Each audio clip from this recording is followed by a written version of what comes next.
can! It's over! He's done it again! Unbelievable! Oh, straight into the roof of the net. Nice one. Straight down the middle. So Hello and welcome. You're watching Firstpost with me, Rupha Ramani. Let's get the show started.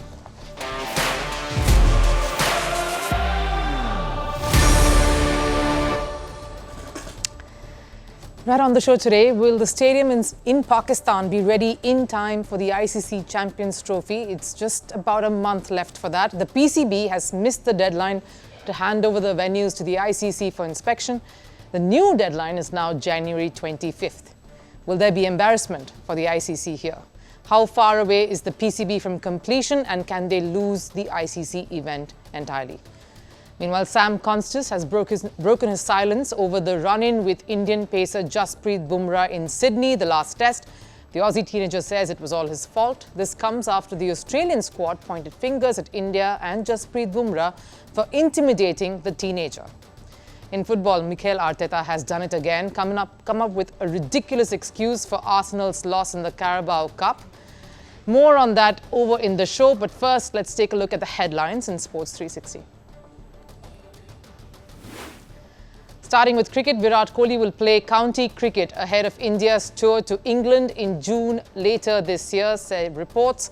Kohli's county stint could clash with the India's T20 tournament IPL. The Indian Premier League 2025 is scheduled to take place from March right up to May. On to football, Arne Slot's Liverpool suffered a rare 1-0 defeat against Tottenham in the Carabao Cup semi-final first leg. Lucas Bergwall scored the only goal of the match in the 80th minute. Following the loss, Liverpool's 24-match unbeaten run came to an end. Liverpool will host Tottenham for the second leg next month. The squabble between World Anti-Doping Agency WADA and US Anti-Doping Agency USADA has turned ugly. The US has withheld the $3.6 million they were due to contribute towards WADA's annual budget. This comes in the wake of WADA's controversial handling of Chinese swimmers' doping case last year. WADA had cleared 23 Chinese Olympians who tested positive for doping at the Tokyo Olympics. And Hockey England has decided to ban transgender players from women's hockey starting next season in September as part of their new policy. The decision comes after the Tennis Association, the Golf Association, and the country's cricket body banned transgender athletes from competing in women's events. The focus has now shifted to the ICC Champions Trophy that is set to take place in Pakistan and Dubai next month. And Pakistan, after all the back and forth between India and the ICC, and then finally relenting to the hybrid model, now seems to have hit a major roadblock in its preparations for the Champions Trophy. The venues that are set to host a majority of the matches is not ready yet. Construction work is still underway, and yes, just a little over a month left now for the event to kickstart. So let's tell you what we are hearing and what we know as of now. There are 3 venues that will host matches of the 7 of the 8 teams in Pakistan. Lahore, which will be at the Gaddafi Stadium, Karachi, the National Stadium, and Rawalpindi Cricket Stadium. That's the 3rd venue. All 3 have been in need of a major facelift.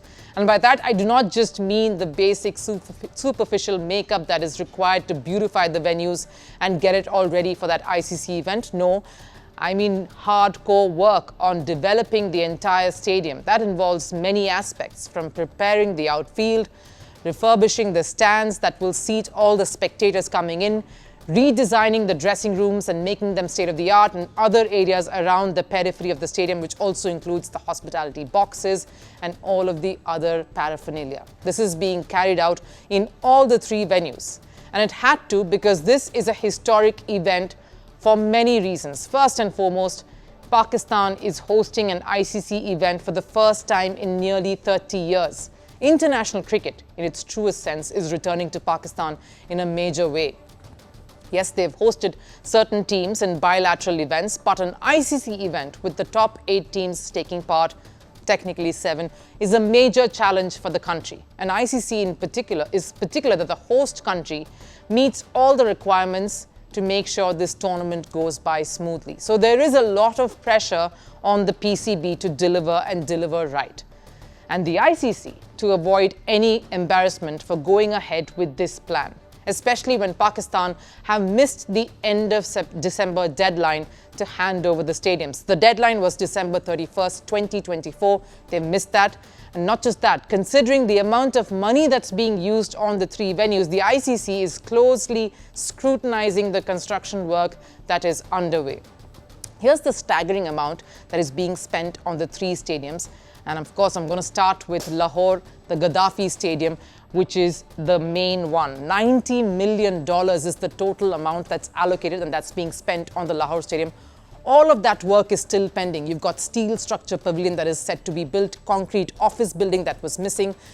Of course, there's a moat as well, the LED floodlights, and of course the seats, all the external development work as well that is pending. And of course, we still have to consider that the stadiums are just 2 weeks away from delivering. This is what the Gaddafi looks like.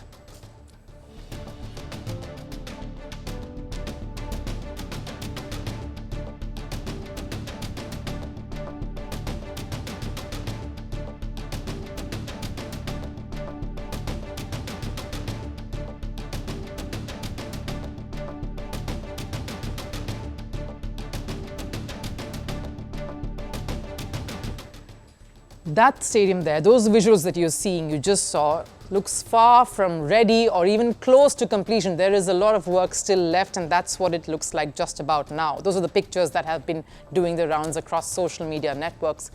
What about the other two venues? Here's the work that's underway in the second stadium. There's a lot of money riding on here as well. This is Karachi, of course, $45 million that is allotted to the redevelopment and the work on Karachi. Again, quite a bit of work left to be done. They have to replace the digital screens, the main structure and the hospitality box. Also, a lot of work left to be done there, as well as the pavilion. Let's move on to Rawalpindi next. Least amount of money, of course, being put in towards Rawalpindi, the third stadium here, around 20 million there. A lot of renovation work left for that as well. So as you can see, it's not just about the infrastructure that goes with the stadium, the floodlights, the renovation across the different buildings, but also the different seats. That's primary. We saw how appalling the situation was during a bilateral. That can't happen at an ICC event. All this involves a lot of time. Sources are saying the weather has been harsh as well at this point for much work to get done within the allotted time. The PCB has issued a statement though, saying there is no concern and that the venues will be handed over to the ICC in time for the event.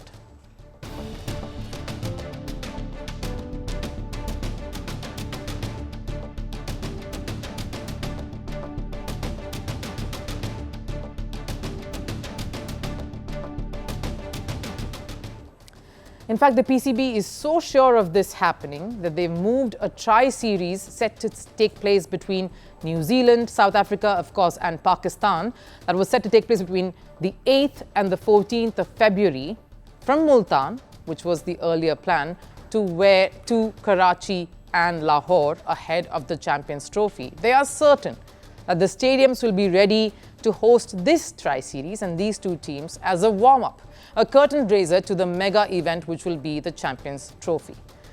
Now, ICC has been bitten once before. This scenario feels eerily similar to what happened just some months back in 2024 at the T20 World Cup when it was set to take place in the US and the West Indies. The venues in the USA particularly took a while to get ready because you needed drop-in pitches. There were fresh things that had to be put into place, so it was not handed over to the ICC in time.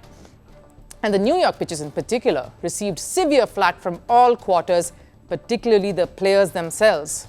Why is it so important to adhere to the deadlines that ICC puts in front of host nations to deliver stadiums ahead of big events? This is so that the ICC can do its necessary checks in time, review the conditions, make recommendations and the necessary changes that is required to make it all ready and in top quality when the teams arrive and the action takes over. That did not happen at the New York venue especially. And the facilities too around that stadium, around the hotels came under scanner because you have teams staying here. They need certain facilities, to be put in place for an event such as an ICC event, and this one too, the Champions Trophy. There it was teams like India and Australia. Here, of course, India is not travelling to Pakistan for the Champions Trophy, yes, but it is still an ICC event. And the last thing Pakistan wants is any further embarrassment, and worse, the event completely being taken out of their hands. PCB and Pakistan certainly do not want that. One thing is sure, the ICC is very nervous, and a team will travel to survey the developments at the venues regularly in the hope that drastic steps do not have to be taken.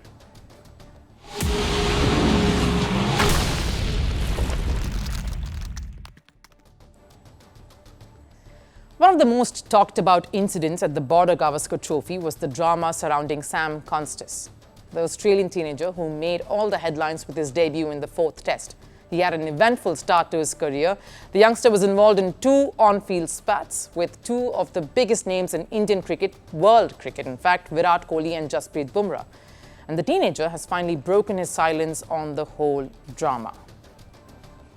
The 19-year-old batting sensation was part of 2 of the most controversial moments in the series. The first one, of course, was in Melbourne against Virat Kohli, and the second was against Jasprit Bumrah in Sydney in that last test. And while Kohli was found guilty for the mid-pitch bump with Sam Konstas at the MCG and was punished by the ICC, the war of words against Bumrah on day 1 of that final test at Sydney turned into a bit of an ugly episode. And while everyone gave their inputs on the Bumrah-Konstas fight, the Aussie batter has finally spoken out, accepting he'd made a mistake. With me being new into the team, I thought, let's try put a bit of pressure. I thought that was the best method at that time. Maybe it was a bit too much. If that happened again, maybe I wouldn't have said anything. But there is no room for second chances, not when you're playing international cricket. And Konstas didn't just accept his mistake, but he also feels that he was responsible for what followed right after. The teenager has taken the blame for Usman Khawaja's dismissal and even praised Jasprit Bumrah. I didn't get too phased. Unfortunately, Uzi got out. I was trying to waste a little bit of time there, so they don't get another over. It was probably my fault, but he had the last laugh. Obviously, he is world class, and he took 32 wickets in the series. While it's nice that Konstas is owing up to his mistake, what his statement does is it rubbishes his own coach's claims. Andrew McDonald, the Australian head coach, had called the gesture by the Indian team there at that moment very intimidating, even bringing in Konstas' headspace into the picture. My conversation to him was just around whether he's okay. Clearly, the way that India celebrated was quite intimidating. To have an opposition obviously swarm the non-striker like that, we've got a duty care to our player to make sure he's okay and in a headspace to go out the next day and perform. The Aussie coach probably needed a reminder that Konstas wasn't the innocent one in the whole episode. Sure, he was taken aback when Virat Kohli bumped into him at the MCG, but at Sydney, Konstas himself ruffled some feathers, which he has now taken ownership of. India's reaction was in retaliation to Konstas' behavior, and they made Konstas realized that in as many words. It's a tough sport played by tough men. You can't be that soft, as simple as it can get. I don't think there was anything intimidating about it. He had no right to be talking to Jasprit Bumrah when Usman Khawaja was taking time. And it wasn't just this incident that riled up the Indians. In the last 2 test matches, the Aussie batter was seen hyping up the Aussie crowd. He was chirpy on the field, and the final nail in the coffin was the exchange with Bumrah, of course. So clearly the teenager was doing his best to try and get under the skin of the Indian players, which is part of the sport. It's in fact part of the Aussie psyche. But if that's how you want to play it, you have got to know how to take it too. Which is the reason why even former Aussie cricketer Brad Hogg slammed the Aussie team for their statement during the Sydney Test. The coach should not be talking about the Indian intimidation. The coach should be talking to his player about how he is going to handle the retaliation from the opposition. If you want to give it out, you've got to take it back as well. Konstas, in fact, even spoke about his fan moment meeting Virat Kohli. He called him his idol and said the mid-pitch collision was all in the past. So the teenager is not too bothered about all this. Just another day for him. Maybe the rest of his team in the Australian camp, the media, fans and coaches should realize it too, because cricket is a tough sport. If you give out some heat, you might as well expect that in equal measure. Mikel Arteta's arrival at Arsenal in 2019 gave the club hopes of glory days. But instead of silverwares, the Emirates is now filled with excuses. Arsenal manager Mikel Arteta continues to come up with bizarre reasons for their losses. The latest will leave you shocked. The Spanish manager has blamed the ball used in the game for their Carabao Cup loss against Newcastle. The loss has almost ended their dream of winning yet another silverware, and maybe Arteta's bizarre excuse is just a way to keep his job. Because ever since 2019, this has been a pattern with the Arsenal boss. 5 years, multiple failures, and hundreds of interesting excuses. Is the Pep Guardiola influence way too much on Arteta? A report. Manchester City boss Pep Guardiola's effect on Arsenal manager Mikel Arteta is quite evident. Arteta, who assisted Guardiola at City between 2016 and 2019, learned everything under his Spanish compatriot. So, when he made a move to Arsenal in 2019, the club expected similar achievements and dusting heights of success. But instead of bringing Guardiola's obsession with silverware, Arteta seems to have imbibed the Spaniards' version of delusion and blame game. Arsenal is on the brink of losing another silverware. This after their 2-0 semi-final first leg defeat against Newcastle in the Carabao Cup. And instead of addressing Arsenal's failure to score and win, the Spanish manager has blamed the ball used for the Carabao Cup. It's tricky that these balls fly a lot. It's very different to a Premier League ball, and you have to adapt to that because it flies different. When you touch it, the grip is very different as well, so you adapt to that. It appears Arteta soaked up more than just Pep Guardiola's tactical mind during his time in Manchester. Because Guardiola pointed out the same thing back in 2017 after the Carabao Cup tie against Wolves. It is not acceptable. The ball was unacceptable for a high-level competition. It is too light. It moves all over the place. It is not a good ball. It is impossible to score with a ball like that, and I can say that because we won. I'm not making excuses. The only difference between Arteta and Guardiola back then, Manchester City actually won that game. Yes, a 3-1 penalty shootout win, but still a win. And that's why when Guardiola complained, it felt like more of a concern rather than an excuse. One of the reasons why Arteta was mocked after his statement, not just by fans, but also by the Carabao Cup's official handle.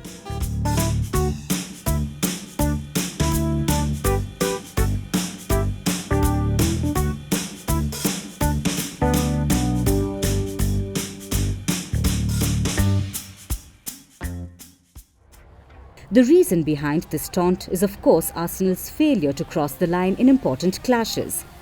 Arteta has been at the helm for over 5 years now. When he was made the manager in 2019, the club was hoping to bring back the glory days, end the Premier League drought and a Champions League first. And Arteta did show some promise every year. An 8th finish in his debut full season, a 5th in second, and then consistent second-place finishes in the last 2 seasons. But were these hopes just a false illusion? Arteta, in his spell, has managed in 261 matches and won in 158. And although he has won 3 trophies, the only major one was the FA Cup triumph just a few months into the Arsenal job. But ever since then, it has been a story of so near yet so far. Yes, they have managed to win 2 Community Shields, but the more prized Premier League success and a Champions League challenge have eluded them. And the more concerning sign has been a lack of accountability from Arteta. Because even after his failures, Arteta has just come up with bizarre excuses to defend his team and the loss.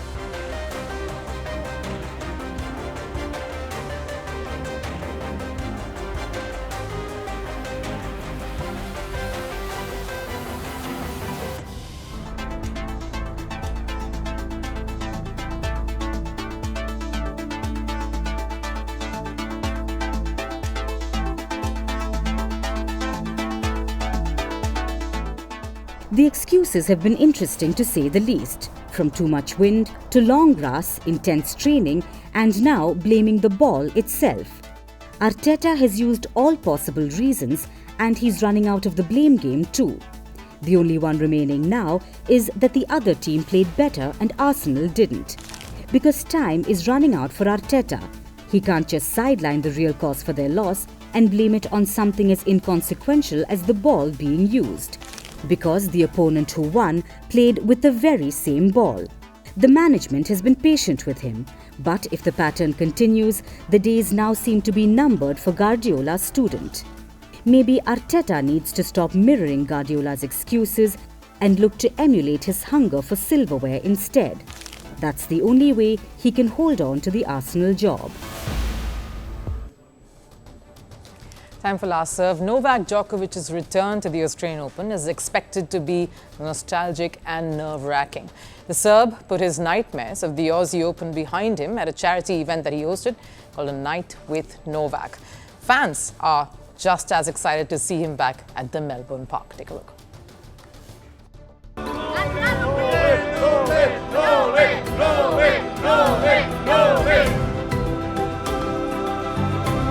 Oh, well, he's always been my lifetime idol and I've always loved him. Yeah, he's just the best.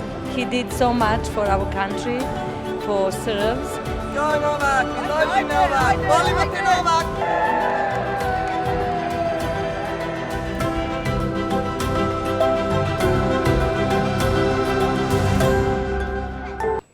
That wraps it up here on First Sports. I'll of course see you again tomorrow. Till then, do take care.